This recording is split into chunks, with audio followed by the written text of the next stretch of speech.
বাংলার আকাশটা আজ যেন বেকারত্বের কালো মেঘে ঢেকে গেছে। আমরা বিশ্বের দরবারে একটি উন্নয়নশীল দেশ হলেও কেন রাস্তায় এত বেকার ঘুরে? এবং আমাদের বর্তমান সময়ে সব থেকে বড় সমস্যাটাই হচ্ছে বেকারত্ব। কোনো পদক্ষেপেই কমছে না দেশের বেকারত্বের হার। দেশে মোট বেকারের সংখ্যা 25,82,000। দেশে প্রতি বছরই বাড়ছে তরুণ বেকারের সংখ্যা। 6 মে 2024 প্রথম আলোর একটি রিপোর্টে জানা গিয়েছে বর্তমানে বেকারের সংখ্যা হচ্ছে প্রায় 25,90,000। আন্তর্জাতিক শ্রম সংস্থার মাধ্যমে জানা গিয়েছে যে এশিয়া এবং প্রশান্ত মহাসাগর অঞ্চলগুলোর মধ্যে বাংলাদেশে উচ্চশিক্ষিত বেকারের হার দ্বিতীয় সর্বোচ্চ, যেটা হচ্ছে 10.4%। এখন প্রশ্ন আসে কেন এই দেশে এত পরিমাণ বেকার? যে দেশের জনসংখ্যা 18 কোটি, যে দেশের দেশি বিদেশি কোম্পানিগুলো প্রতি বছর প্রায় কোটি কোটি টাকা হাতিয়ে নিচ্ছে, এবং এমনও কিছু কোম্পানি তো রয়েছে যারা শুধুমাত্র সোডা এবং চিনি মিশিয়ে বছরে প্রায় বিলিয়ন টাকা নিয়ে যাচ্ছে। 2019 সালের একটি রিপোর্ট থেকে জানা যায় কোকা-কোলা শুধুমাত্র বাংলাদেশ সরকারকে রাজস্ব দিয়েছে 12.2 বিলিয়ন টাকা। সো আপনারা নিশ্চয়ই ভাবতে পারছেন তারা ব্যবসা করেছে কত টাকা। আর আমার দেশের মানুষ তো শুধুমাত্র 12,000 টাকার একটি চাকরি পেতেই হিমশিম খেয়ে যায়। তখন তো প্রশ্ন চলে আসে কেন আমাদের দেশের এই অবস্থা এবং কেনই বা এত বেকারত্ব? আমরা উন্নয়ন করছি, তবে উন্নতি কি আসলেই হচ্ছে? আসলে আজকের ভিডিওতে একটু গভীরভাবে আলোচনা করা যাক আসলে এর সমস্যাটা কি এবং কি বা হতে পারে এর সমাধান, এবং এর জন্য কি শুধুমাত্র সরকার দায়ী নাকি আমি আপনিও এর দায়ভার বহন করতে বাধ্য?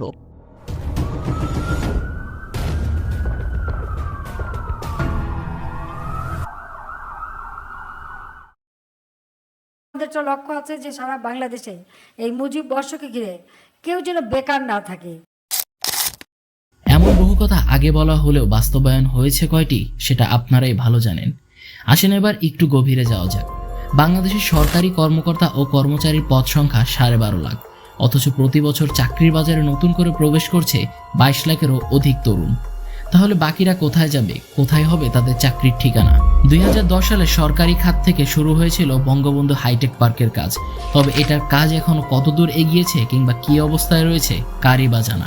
যেখানে চাকরি হবার কথা ছিল 1 লক্ষেরও অধিক তরুণের, আর বাজারে তো রয়েছে বাজাজ, টয়োটা, ইউনিভার্সালের মতো বিদেশি কোম্পানিগুলো, যার অধিকাংশ পদস্থ কর্মকর্তাদের 80% হচ্ছে বিদেশি। সরকারি চাকরির পিছনে এত দৌড়িয়ে লাভ কি? অনেকে হয়তো বলতে পারেন যে সরকারি চাকরি থেকে তো ঘুষ আসবে, এবং অনেকেই তো বলেই থাকেন যে সরকারি চাকরি মানুষ নিয়ে থাকে ঘুষের জন্য। আসলে এবার অন্য একটা বিষয় নিয়ে আলাপ করি। আমাদের আসলে কি পরিমাণ চাকরির প্রয়োজন এবং কি পরিমাণ চাকরি হলে আমাদের দেশের বেকারত্ব দূর হবে? প্রতি বছর দেশে প্রায় 10.5 লাখের মতো শিক্ষার্থী এইচএসসি পাশ করে এবং এদের একটা বড় অংশ চাকরির বাজারে প্রবেশ করে। তাহলে এদের চাকরিটাই বা দেবে কে? কারণ এতক্ষণ আমরা যে 20 থেকে 22 লাখ শিক্ষার্থীর কথা বলছিলাম তারা ম্যাক্সিমামই হচ্ছে গ্র্যাজুয়েটেড।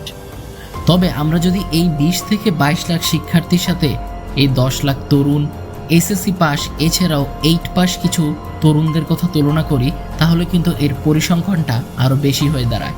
এখন অনেকেই হয়তো বলতে পারেন বাংলাদেশে স্কিল্ড বেকার কতজন? মেডিকেলে প্রতি বছর 1.5 লাখের মতো শিক্ষার্থী এক্সাম দেয় মাত্র 11,122টি সিটের জন্য, যার মধ্যে সরকারি সিট মাত্র 5,340টি। তাহলে বাকি 1,40,000 শিক্ষার্থীর কি হবে? কারণ বাকি যে সিটগুলো রয়েছে সেগুলো তো প্রাইভেট মেডিকেলের, এবং প্রাইভেট মেডিকেলের ফিস তো আগে থেকে আকাশচুম্বী।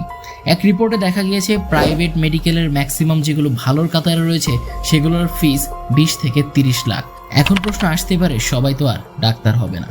সরকারি ইঞ্জিনিয়ারিং ডিপ্লোমা প্লাস এইচএসসি ক্যান্ডিডেটদের জন্য মোট আসন সংখ্যা রয়েছে 4,235টি, এবং তার মধ্যে রয়েছে কোটা। তাহলে সকল কিছু মিলিয়ে বলতেই পারি আমরা বাকি শিক্ষার্থীগুলোর ভবিষ্যৎটাই কি এবং তারা কোথা থেকেই বা এই স্কিলগুলো অর্জন করবে?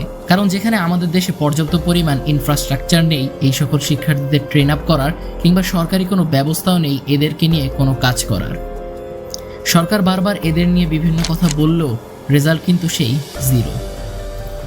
এবং একটু আগে যেমন বললাম, এর বাইরেও কিন্তু এসএসসি কিংবা 8 পাস কিংবা 5 পাস অনেক শিক্ষার্থী রয়েছে যারা কিন্তু ড্রপ আউট, এবং এই ড্রপ আউট শিক্ষার্থীগুলোও কিন্তু বেকারদের খাতায় নাম লেখায়।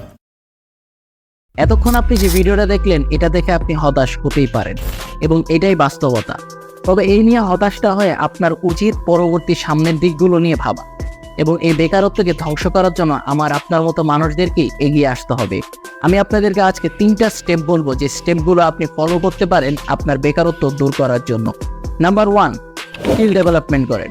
অর্থাৎ আপনার আশেপাশে যে স্কিলগুলো আপনার জন্য শেখা সব থেকে সহজ, সেই স্কিলগুলো নিয়ে কাজ করা শুরু করেন। নাম্বার 2, যে কোনো একটা চাকরিতে ঢোকেন। আপনি হয়তো ভাবতে পারেন যে এই চাকরিটা ছোট, তবে পৃথিবীতে কোনো কাজই ছোট নয় যদি সেটা আপনি পূর্ণ মনোভাব এবং সততার সাথে করেন। সুতরাং যেই কাজই আপনার সামনে পড়বে সেই কাজটাই করার চেষ্টা করবেন। নাম্বার 3 এবং সব থেকে ইম্পর্টেন্ট হচ্ছে আপনি নিজে কি পারেন সেটা আইডেন্টিফাই করেন, কারণ আপনার নিজের কাজটাই আপনি সব থেকে ভালোভাবে করতে পারবেন এবং যেই কাজটা আপনি সব থেকে ভালো পারেন সেটা দিয়েই আর্নিং করার ট্রাই করেন।